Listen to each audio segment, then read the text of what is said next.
एक जण म्हणला, महाराज मला पंढरपूरला जाण्यासाठी तिकिटाला पैसे नाहीत.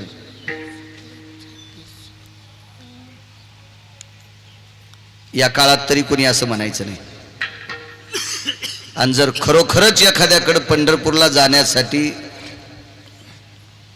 त्या मालकाचं मुख बघण्यासाठी पैसे नसावा, दुसऱ्याचा ऊस खुरपिणाऱ्या बाईला जर एखादा म्हणला मला पंढरपूरला तिकिटाला पैसे नाहीत, तर ती बाई दुसऱ्याचा ऊस खुरपून रोजानं प्राप्त झालेले पैसे पुढच्या व्यक्तीला पंढरपूरला जाण्यासाठी बुडीत फुकट 1000 रुपये देईल.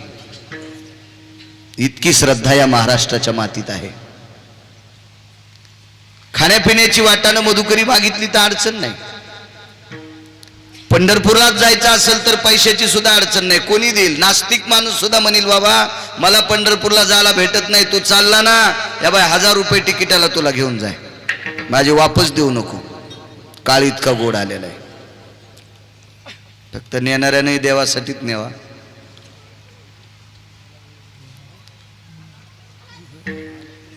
अत्यंत सोपं आणि सुलभ औषध आहे ते. मुख बघितलं की दुःख जातं, पण नाही पाव वाटत माणसाला. ते जे बघूनही ती माणसं बघत राहणार. रोज सकाळी असं एवढं दिव्य तेजस्वी मंदिर केलंय.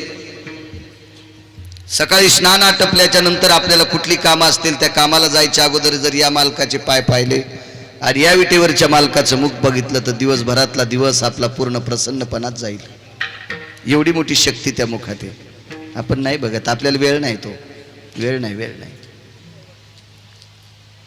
तुम्ही आणि मी तुम्हाला एकट्याला म्हणत नाही. आपण किती हरामखोर आहेत, वाक्य थोडं कठीण वापरले, माफी मागणार नाही. वाक्य थोडं कठीण वापरले. आपण इतके हरामखोर आहोत,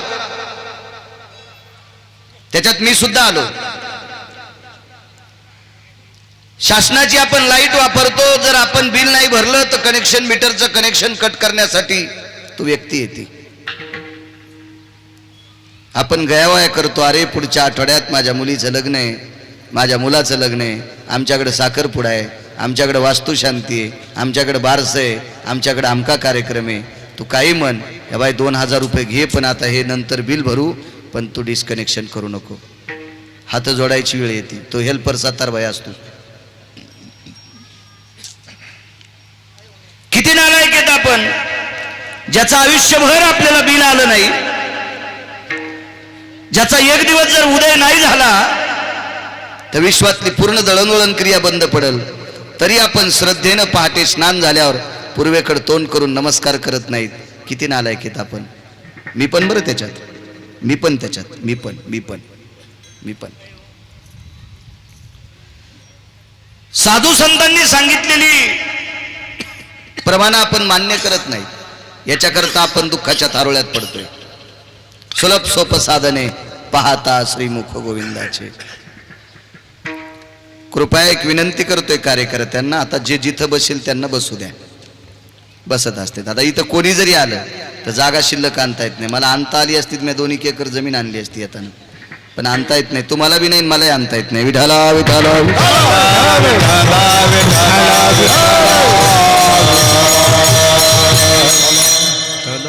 या विश्वामध्ये एक दिसायला सुंदर व्यक्ती होती. असं मी म्हणत नाही, पुराण सांगते. अति सुंदर व्यक्ती होती. फार सुंदर. त्याच्या सुंदरपणाला आग लागतो, इतका सुंदर होता. एरवी पुराणामध्ये महिला सुंदर दिसतात. 32 लक्षणी आहे, चंद्रानन आहे. ओ मप्रेलवाले तुम्ही खाली बसा, आता जाऊ दे, बसतात, बसा शांत. चंद्रानन आहे, चंद्रसाक्षी आहे, चंद्रनयन आहे.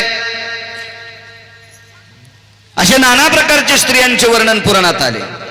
पुरुषाच्या बाबतीत नाही. पण पुराणामध्ये काही ठराविक पुरुषांचं सौंदर्य सुद्धा एका ठिकाणी वर्णन केलं. त्याच्यापैकी एक सुंदर व्यक्ती होता, त्याचं नाव होतं सुदर्शन. देवाचं मुख बघितल्या दुःख जातंय. सुदर्शन नाव आहे त्याचं. तो एका देवापैकी एक आहे. त्याला विद्याधर नावाचा देव म्हणतात. यक्ष किन्नर गंधर्व चारण विद्याधर, लोकपाळ दिग्पाळ चारवाच परमांस, हे 33 कोटी पुढचे असू दे. पण विद्याधर नावाची देवता त्या विद्याधर देवतेपैकी हा एक आहे, त्याचं नाव आहे सुदर्शन. नाव सुदर्शन आहे, देवता विद्याधर आहे आणि अति सुंदर आहे असं पुराण सांगते मी नाही.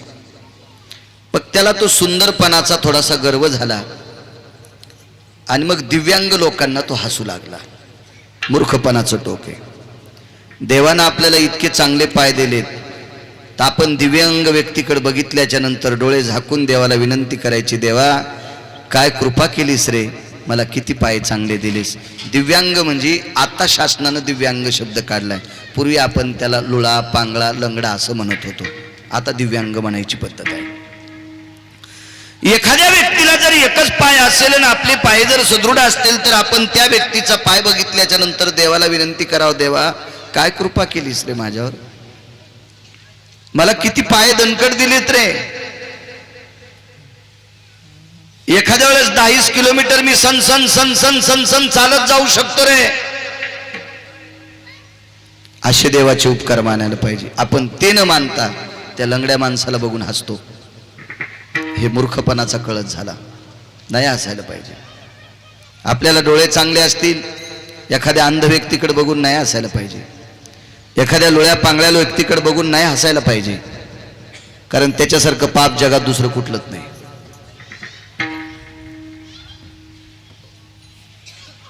रस्त्याने एक साधू चाललेला आहे. एका व्यक्तीच्या मुखारविंदातून मी शब्द ऐकला, अष्टवक्र चालले होते. पण अष्टवक्र 8 जागेवर वाकडे होते. ते कवळांचे पुत्र होते. पण ही 4 जागेवर वाकलेली व्यक्ती होती. त्या अर्थी अष्टवक्र नसावे. रस्त्याने चालत असलेला तो महाराज या सुदर्शनानं बघितल्याच्या नंतर तो हसू लागला. देखो बोला कैसे महाराज चल रे. कमरात वाकलेले, मानेत वाकलेले, पाठ वाकलेली, खाली बघून चालतात. फार पुढचं बघायचं असेल तर कमरेवर हात देऊन वरी बाट करावं लागते, त्याला दिसतंय. हसू लागला. पण त्या सुदर्शनाच्या सोबत जी काही मित्र होती का, त्यांनी सांगितलं, सुदर्शन हसू नकोस रे. हसण्याने लय मोठी मोठी गाराणी झाली, नाही हसलं पाहिजे. तुम्हाला एक सांगू, महाभारतामध्ये द्रौपदी अनन्य साधारण महत्व आहे. महाभारतामध्ये द्रौपदीचं पात्र हे अनन्य साधारण महत्व आहे. एवढी पवित्र द्रौपदी, तिचे पाय नख पाहिल्याच्या नंतर 60,000 लोक एकाच वेळेला जेवतात. जिचे होता दरुशन मिळे पोट भरी अन्न, इतकी द्रौपदी पवित्र. पण वस्त्रहरणाची वेळ कशामुळे आली माहितीये? ही तिची चूक होती राजू, तिची चूक होती. असू द्या दुर्योधन नालायक, पण माझं मते बाजूला घाण पडली, तुम्ही घाणीच्या लांबून जावा. तुम्ही घाणीत दगड हाणायले, मग अंगावर शितुडे घ्याले. दुर्योधन नालायक माहिती, निर्बुद्ध आहे, दुराचारी आहे, हलकट आहे, पांचट आहे. जेवढ्या उपमा देता येत त्याला नालायक तितक्या दुर्योधनाला द्या. पण त्या दुर्योधनाला हसायचं काम द्रौपदीचं नव्हतं. चुकून द्रौपदी आईसाहेब हसल्या, भर सभेत उघड व्हायची वेळ आली. हसायला नव्हतं पाहिजे. कितीतरी पुराणात तुम्हाला दाखले बघायला भेटतील. हसणं, लोकावर उपेक्षात्मक बुद्धीनं हसणं, हा फार चुकीचं, फार मोठं पाप आहे. मित्रांना समजून सांगूनही तो ऐकत नव्हता. शेवटी त्याचा हसण्याचा कळस संपला नाहीच. पण त्यानं जाऊन त्या महाराजाला धक्का दिला. ते महाराज खाली पडले. मोठी माणसं मोठीच असतात बरं, कधी लक्षात ठेवा. नदीला लवकर पूर येत नसतो, आणि एकदा नदीला पूर आला तर तो लवकर वसरत बी नसतो, हेही लक्षात ठेवा. लवकर पूर येतो वढ्याला, पत्रावरलं पाणी पडणं बंद होणं, वढ्याचा पूर वसरणं संगच. पण जास्त शहाणपणा समुद्रापेक्षा नद्यापेक्षा वढेच करते. ज्याच्याकडे कमी पाणी आहे का, त्याला वाटतं मी समुद्राला आंघोळ घालावं. तू तोंड धुई ना, तो दात घासले नाहीस, डोळे धुतले नाही सुंबळ्या, आणि तू काय समुद्राला आंघोळ घालतो? येडपटेस का काय? लय नात काय काय. ज्याच्याकडे भरपूर पैसे आहेत का, ते आतल्या खिशात ठेवतात. शर्टाच्या आतल्या बनेलीच्या खिशात. आणि ज्याच्याकडे 500च्या 3च नोटा आहेत का ते डायरीच्या पुढून ठेवतो. कोणी कोण जोर येतो काय माहिती, आगाव काय माहिती.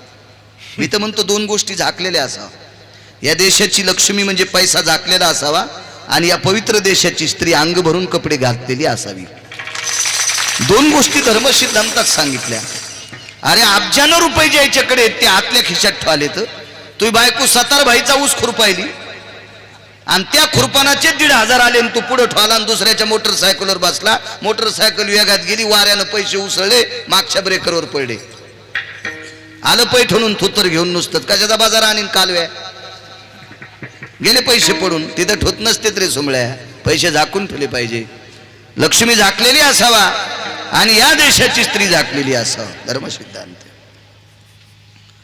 थोडं ज्याच्याकडे त्याला लय होते तू पटकन. बऱ्याच गोष्टी सांगता येतील. चला आपण पुढे सरकू. मोठी माणसं मोठी असतात. तुम्ही अजून बी लक्षात घ्या. हत्तीच्या पायाचं वजन केलं तर त्याच्या वजनात, पायाच्या वजनात कुत्रे किती बसतील? वजन किती होते आपल्याला माहित नाही. कुत्र्याचं वजन सांगू शकतो, पण हत्तीचं चांगला हाड असते, मोठं असते, निबरडग असते. त्याचा पाय जर इथून इतका मोजला तर 7, 8, 9, 10 कुत्रे तर बसतील का नाही एका पायात. बरं कुत्र्यानं किती तोड्या त्याचं कातड दातात येईल? येत नाही, येत नाही. निबरडग कातड आहे त्या हत्तीचं. कुत्र्याला गरज आहे का त्याला भोकायची? पण वळवळ करणारच कुत्रे. कळतच नाही कुत्र्यांना, कळतच नाही ते एवढा मोठा हत्ती आहे. आपण कशाला त्याच्या पुढे वक वक करावं? ते नादी पण लागत नाही. वरी बसलेला कावळा हत्तीला म्हणला, ए हत्ती दादा, पाय न कुत्रे भुकायले. ते म्हणला, म्या नुसती सोंड फिरिली तर 10 कुत्र्याचा पोत्रा करीन, पण मी जर कुत्र्याच्या नादी लागू तर माझ्यातून कुत्र्यात फरक नाही काही. मोठी माणसं मोठी असतात. सागराला भरत लवकर येत नसते, आलं तर पटकन ओसरत नसते. सागर सागर असतो, नद्या नद्या असतात, वडे वडेच. मेली, तिला निकाळ्या झालता, कारण त्यानं शेपूट पाहिली होती, काळी पडली होती. आणि त्या निकाळ्या झाला म्हणजे अत्यंत ताप वाढली. ते शेण सुद्धा काळं पडतंय. हे जुनं शेतकरी होतं.